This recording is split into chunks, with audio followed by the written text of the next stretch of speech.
Let's talk about the Neewer adjustable microphone suspension boom scissor arm stand with pop filter, which is a separate purchase. What it looks like, what I think of it, it's amazing, and what was in the box when you buy it. It only comes in about a couple pieces. So you get this, which is basically for that, for a microphone, right? Because this little piece right here is usually in here. And then you would place the pin, like you would place it down right on that silver pin, like that. But because I'm using a Blue Snowball microphone, you want to take that plastic piece, unscrew it from here, take that, forget about it, screw that into the blue ball, get it? It's a Blue Snowball, but I call it a blue ball because it just sounds funnier. We screw it in, put it on the pin. You can adjust back and forth here. You can use a Yeti mic, but you want to keep the pin up. It also comes with, see how I'm moving this? But this part isn't moving. It's like a little clamp. You can tighten it, loosen it, so it doesn't matter how thick your desk is. This whole scissor part is all one piece. It comes folded in a box. So you get one with that attached. The clamp is 2, and the actual arm is 3. And then it retracts. It goes side to side, up and down. I've already said that you can tighten it here for this piece, tighten it here for the up and down so it doesn't sag. And right over here, that's for when you slide the actual boom stand on your clamp. You just tighten it, so you don't need any tools whatsoever. So it looks like all complicated with all these springs and pins and all that, but you don't need any tools. It took me less than a minute to set this up. And it's amazing. I don't understand how I didn't do this before. So it's just great. And for the pop filter, me personally, I use about 3 fingers to 4 fingers from the pop filter to the microphone. And the idea behind the pop filter, in case you don't know what they do, is they slow down the speed of powerful Peter Piper peanut butter words like that are aggressive from hitting the diaphragm of the microphone and making it go brrr, like that. You like that voice acting? And that's basically what this does. It diffuses the speed. Now the pop filter, when you actually install it, it's actually a little tricky at first because there's no instructions. So I'm going to show you this. You got an oddly shaped piece here.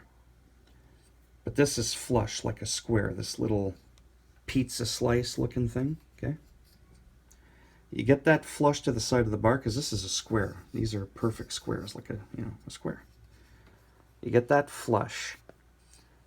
But when you look at it straight on, it's actually slanted on a 45-degree angle. And that's because, well, just the way the piece is made. What you're going to do is take this little swivel piece, because this actually like swivels around like this, okay? But inside this little circular thing, it's like a V, like this. So it wedges right at the bottom in, get it? So that's why it's able to do that. And then when you look at it straight on, like I said, it's on an angle, but it's wedged in there tight. So that's how you install that. When I looked at it on the website, I still couldn't really quite figure it out. I was like, what is this? Because the picture they show is that this bar and pop filter is actually perfectly right over. It's not like on a 45-degree angle. But I'm telling you, this is how you do it. So now we're going to go do a voice on and test it out. And now this is the voice on, haha, instead of a hands-on, with a demonstration of the Blue Snowball mic with the pop filter and the arm stand. As you could tell, the voice will change drastically depending on the distance, how close you are to the microphone, but that's obvious. So just really quick, this is what it looks like here. You can see underneath my chin the blown up part with the clamp. A little bit better contrast there, like I showed you earlier, but it's because my desk is dark, so it's harder to tell what it looks like. But those are the pieces, like I said, and they show you different scenarios, like that blue microphone here at the bottom right, in a shock mount. So it shows you one option there. If you actually look at the Blue Snowball, they actually show it with the pin upside down. And I mean, you can do that. It doesn't matter, right? It's however you want. The dimensions here is 13.8 inches or 35 centimeters for both pieces. So they're the exact same length. Then you can see that clamp actually much clearer there underneath my chin again. That is 1.85 inches or 4.7 centimeters. And that'll be your max for how thick your desk can be for it to clamp on. What else can we do? I mean, you can just kind of see the movement there. Movement front and back is 135 degrees. Moving up and down is 180 degrees. Like, it just kind of gives you a little quick overview here. And then it gives you an example of what can happen if your microphone's too heavy, where it'll sag. But like I said, it can approximately hold a load of 1 kilogram, which I think is 2.2 pounds. Don't quote me on that. But like I said, with the pin pointing up, like in this picture here, now that the Blue Snowball, or even the blue microphone that you see there, that light blue microphone with the pin up, apparently a Yeti works fine. And I say apparently because I've seen people use it, and their microphones weren't sagging the more they were talking, so it gave me hope there. And it comes, that's the adapter I was telling you about to screw it in.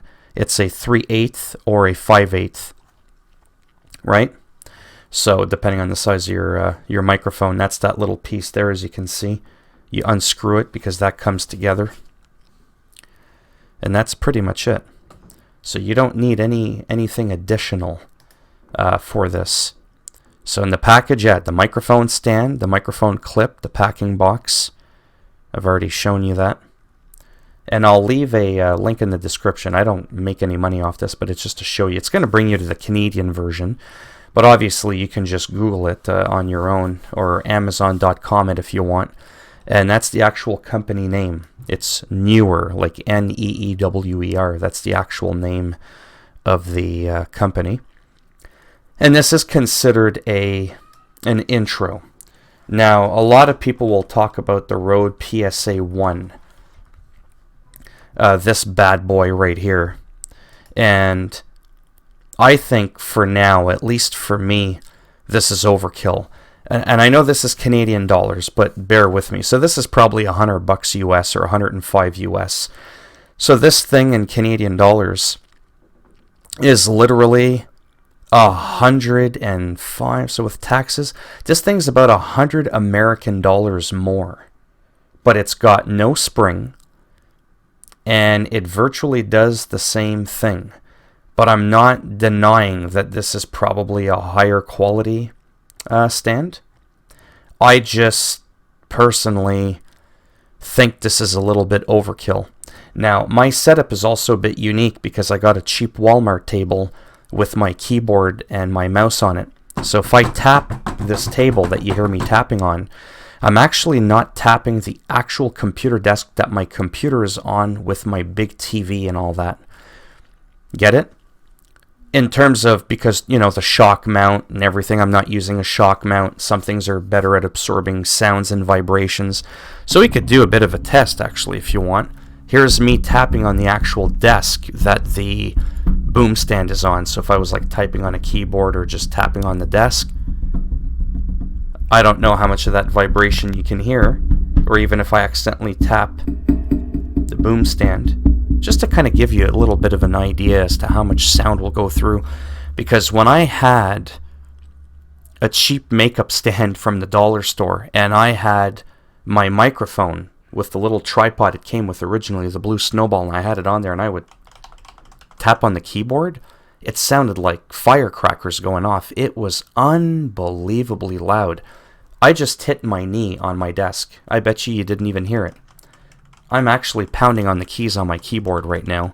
You probably can't even really hear that. But like I said, me tapping on the actual desk that it's connected to, you tell me how much of that feedback you can hear vibrating through the scissor arm stand, and that'll tell you if you think I need a shock mount or not, or something that's just more expensive. Now, if you've been paying attention this whole time, watching me, like literally talking, watch, I'm going to do something funny, you haven't noticed this, like I'm doing this now with my hand. Get it? Like there's no sagging. Like it works. Now, obviously I've obstructed my view here. I can't see the TV, so I generally have it more like this. I have it so that the pop filter almost touches my face. That's just my preference. But you can move it back. You can do what you want. Like I said, as you move it back, it makes a huge difference, right? Like now my voice sounds a lot more hollow. Probably sounds better around here, but it's obstructing my view because that pop filter is pretty big. So keep that in mind. But you can just lower it, like I said, and you should be fine. And yeah, I mean, I could go on and on and on about this thing all day, and I won't.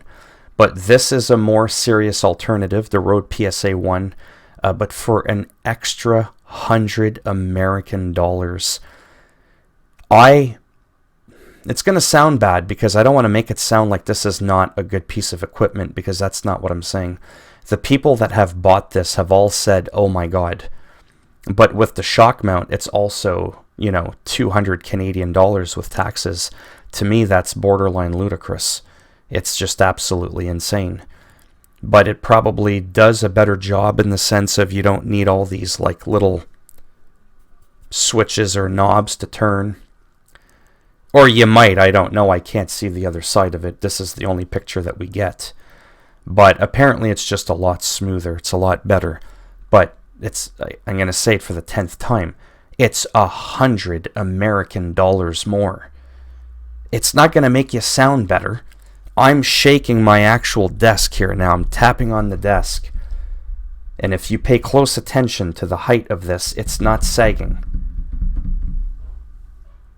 I'm saying buy this. If you need a boom stand and you want to experiment with them, spend a measly $25 American.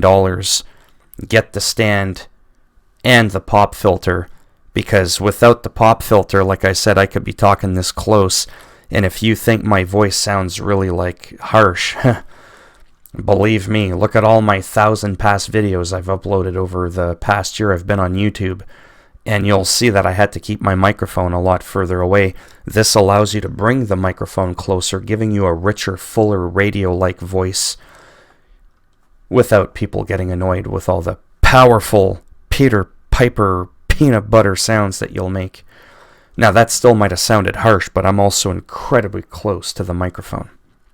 So, anyhow, that's it for this video. It's probably a lot longer than it needed to be, but unfortunately, that's just a part of my personality type. I'm a huge rambler.